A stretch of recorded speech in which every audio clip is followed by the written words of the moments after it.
Gisiguro gyud sa lokal nga gobyerno sa Dapitan City nga luwas ug hapsay ang pag-obserba sa kalagkalag sa mga minteryo. Kini tungod sa gipatuman nga mga probisyon sa mga otoridad.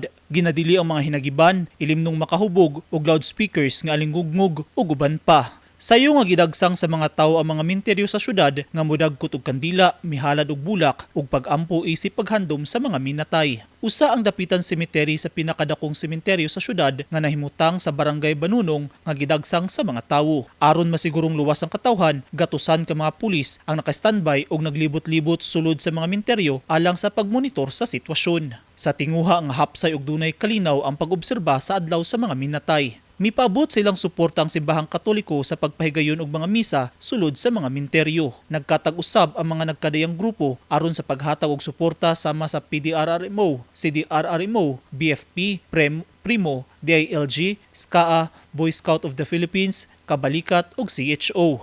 Gipaningkamutan karon sa lokal nga gobyerno nga walay matalang insidente hangtod mahuman ang All Souls Day.